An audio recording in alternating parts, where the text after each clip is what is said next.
Hey, what's up, guys? This is Travis here at Weighing In with Travis Hartman.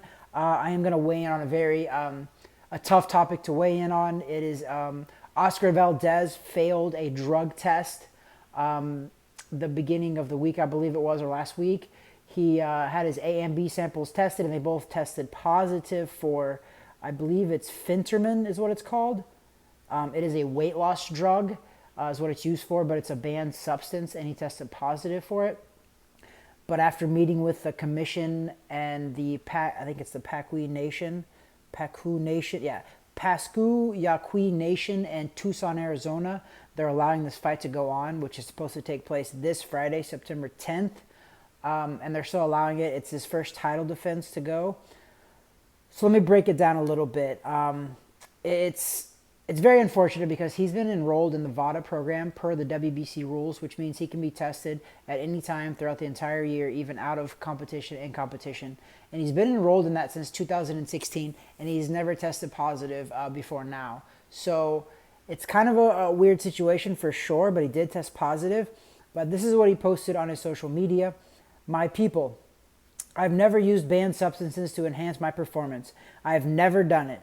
I have been respectful of the anti-doping rules since I was an amateur, Olympian, and now professional. Since I became the WBO featherweight world champion in 2016, I have been VADA tested more than 30 times.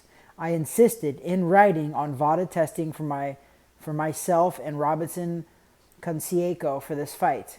I would like to thank my manager, Frank Espinoza, Top Rank, Eddie Reynoso, and my entire team for sticking with me through this entire process. What's interesting here is his trainer is Canelo Alvarez's trainer as well, which is Eddie Reynoso. So this is not looking good out of the Canelo Alvarez camp because back in 2018, Canelo Alvarez also tested positive for steroids. He said that he accidentally ingested clenbuterol through some tainted meat in Mexico. Obviously, a lot of people thought that was a fishy thing. You know, he was suspended. He was suspended for 6 months. I believe he was stripped of his ranking briefly before the Triple G fight. And finally he came back and, he tested negative for everything. And Canelo's never had any more positive tests. So this doesn't look good with Oscar Valdez being in the same camp as Canelo Alvarez and testing positive. And now they're also letting this fight go on. So here's my thing. Even if they're claiming, Oscar Valdez is claiming that he thinks he accidentally ingested this by drinking some herbal tea possibly, which I don't know if it's true or not. I know that this drug that he took is a weight loss drug, and he tested positive for it back in August, I believe, the beginning of August. So I don't think it's a performance enhancer in that regard. However, it's a banned substance. Whether you accidentally ingested it or not, you tested positive. I think the fight should be postponed. I think that it is not fair and it doesn't look good to other fighters when stuff like this happens because it's a banned substance, period. It's the rules. If you test positive for this, no matter what, you got to pay the price. And that's all there is to it. It's almost like the Sha'Carri Lewis girl, I think her name was Sha'Carri Lewis, the track star that tested positive for marijuana and wasn't allowed to compete in the Olympics. She knew the rules. She tested positive for marijuana. It's a banned substance to compete in the Olympics. She paid the price. Therefore, Oscar Valdez, I don't see how he's getting around this. Whether he accidentally did it or not, or whatever else, it's just very unfortunate that this is happening and they're allowing him to fight because he tested positive. Whether it was accidental or not, it was a positive test.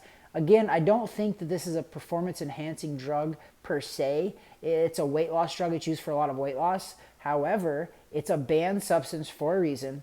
He tested positive. He should pay the repercussions. This fight should have been postponed. This fight shouldn't have went on. Oscar Valdez does have a very, very good record in, negative tests. Like he said, he's been tested over 30 times and always tested negative. So he does have that going for him, but I'm not really sure what's going on right now. But he's 29-0, 23 KOs. He fights on Friday, and I know that a lot of people are up in arms about this, and probably for good reason. So, Oscar Valdez, I'm sure you're a great guy, brother, and I do wish you the best, but you violated the rules, whether it's an accident or not. When you're a professional athlete, you have to make sure everything you're putting in your body is legal and is it allowed, no matter what. You're a world champion. You have to pay attention to these things. And that's all there is to it. And like I said, I don't know that he intentionally did any of this for a gain over his opponent. And personally, I think he should not be able to fight for this fight. They should be looking into it far more. I don't think the other fighter is at any more risk because of this positive test, however. I know a lot of people are up in arms about that. They're like, oh, it's combat sports, it's professional sports. People get hurt. They're correct. But this specific drug that he tested positive for, it's not that type of drug that's going to give you bigger muscles and all kinds of things like that. It helps you lose weight. So with that being said, he shouldn't be able to fight. This fight should have been postponed. They should have looked into this a little more.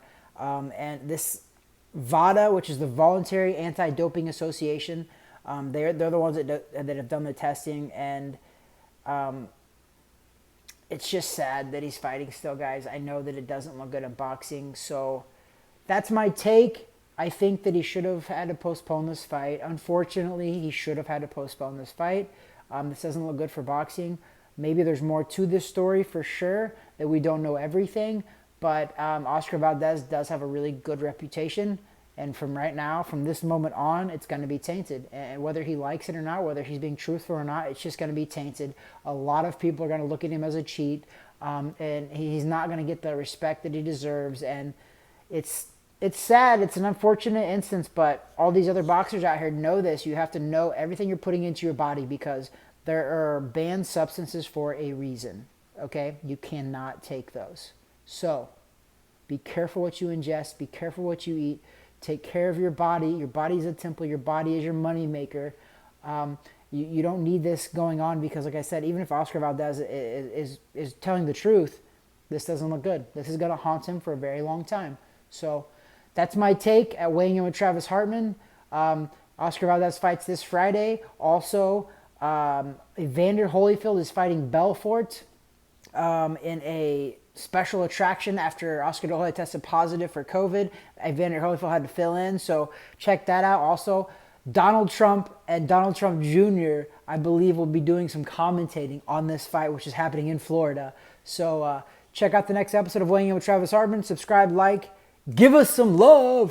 But thanks again for listening, guys. Appreciate you. Peace out.